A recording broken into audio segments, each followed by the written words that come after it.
আমরা বেশিরভাগ তরুণ প্রজন্ম যাদের বয়স তাকে দেখার সৌভাগ্য হয়নি, তিনি বিএনপির জন্য সারা বাংলাদেশ চষে বেরিয়েছেন এবং তৃণমূল থেকে তিনি আজকে বিএনপির ভারপ্রাপ্ত চেয়ারম্যান। আমরা আগে ছাত্র, পরে আমরা ছাত্রদল, জাতীয়তাবাদী ছাত্রদলের সমাবেশে এসেছি, কারণ দীর্ঘ 17 বছর আওয়ামী লীগের গুম খুন হামলা মামলা স্বীকার করে ছাত্রদল, বাংলাদেশ জাতীয়তাবাদী ছাত্রদল অগ্রভাগে থেকে সর্বদা বাংলাদেশের জন্য যেটা মঙ্গলজনক সেই কাজে অগ্রযাত্রায় তারেক রহমানের নির্দেশে ছাত্রদল সবসময় অগ্রণী ভূমিকা পালন করেছে। সেজন্য আমরা আশাবাদী।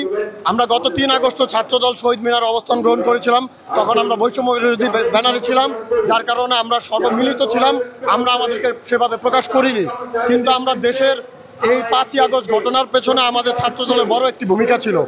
এখন 1 বছর পেরিয়ে আমরা 5ই আগস্টের পর আজকে আমরা সেই আনন্দ উদযাপন করতে এসেছি এখানে, এবং বাংলাদেশ জাতীয়তাবাদী ছাত্রদল ভবিষ্যৎ বাংলাদেশের জন্য শান্তি ঐক্য প্রগতি বয়ে আনবে সেটা প্রত্যাশা আমরা করি।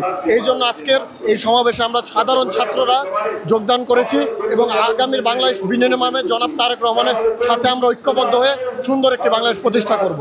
বাংলাদেশ জাতীয়তাবাদী ছাত্রদল, আমরা আগে ছাত্র, পরে আমরা ছাত্রদল। আমরা সাধারণ জনগণ হিসাবে, সাধারণ ছাত্র হিসাবে আমরা একটি সুন্দর সুষ্ঠু নিরাপদ দেশ চাই, যেখানে মানুষ সুন্দরভাবে ভোট দিবে, যেখানে মানুষের চলার অধিকার থাকবে, যে যেই দলমত নির্বিশেষে যাকে ইচ্ছা যা ইচ্ছা তাই বলতে পারবে, তাকে কেউ বাধা দিবে না, তাকে কেউ পোস্ট ডিলিট করতে পারবে না, তাকে কেউ বাধা দিবে না। আমরা আগামীর বাংলাদেশ অবাধ সুষ্ঠু নিরাপদ এবং জনগণের দেশ হিসাবে আমরা চাই, শুধু বিএনপির নয়। এই দেশে আমরা সবাই মিলেমিশে আমরা বাস করব, শেখ হাসিনা মুক্ত একটি ফ্যাসিবাদ বিরোধী দেশে বসবাস করব, স্বাধীন বাংলাদেশে বসবাস করব, এটাই আমরা চাই। জনাব তারেক রহমান আপনারা জানেন, দীর্ঘদিন আওয়ামী শাসনের অবৈধ বা তত্ত্বাবধায়ক সরকারের মিথ্যা মামলায় তিনি চিকিৎসার জন্য লন্ডনে অবস্থান গ্রহণ করছেন।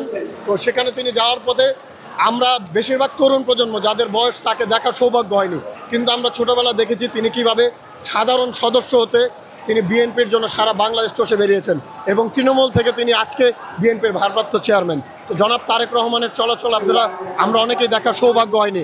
আমরা তার লন্ডনে অবস্থানরত বিভিন্ন জিনিস দেখে আমরা দেখেছি তারা কিভাবে আওয়ামী বিরোধী আন্দোলন তিনি গঠন করেছে, কিভাবে আমরা এই বৈষম্য বিরোধী আন্দোলনে আমরা সফল হয়েছি।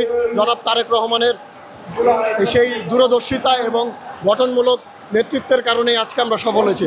তা আমি আশাবাদী তারেক রহমান যেভাবে আপনারা নিশ্চয়ই দেখেছেন যে সাধারণ বাসে তিনি চলাফেরা করে, তিনি এই তত্ত্বাবধায়ক সরকারের হামলা মামলাকে তার পিছের একটা মেরুদণ্ড ভাঙ্গা আপনারা জানেন। তাকে আমরা এখনও দেখিনি। তাকে নিয়ে কিছু মহল উল্টাপাল্টা কথা ছড়ালেও আমি বিশ্বাস করি তারেক রহমান দেশে আসলে তিনি বাংলাদেশের 17 কোটি মানুষের প্রাণ হবেন। তিনি একটাবার নেতৃত্বে আসলে আমি বিশ্বাস করি তিনি লন্ডন শহরে বসবাস করেন। তিনি দীর্ঘদিন বসবাস করার কারণে সেখানে একটা সামাজিক হোক, নিরাপত্তা হোক, তিনি সব কিছু অবজারভেশন করেছেন। তিনি যখন বাংলাদেশে আসবেন তিনি অবশ্যই চাইবেন সেই উন্নত দেশের মতো আমাদের দেশ একটা উন্নত রাষ্ট্রে পরিণত হোক। তা আমি আশাবাদী তারেক রহমান সুযোগ পেলে, আমরা জনগণ যদি তাকে সুযোগ তৈরি করে দেই, তিনি অবশ্যই আমাদেরকে সুন্দর একটা রাষ্ট্র উপহার দিতে পারবে। ধন্যবাদ।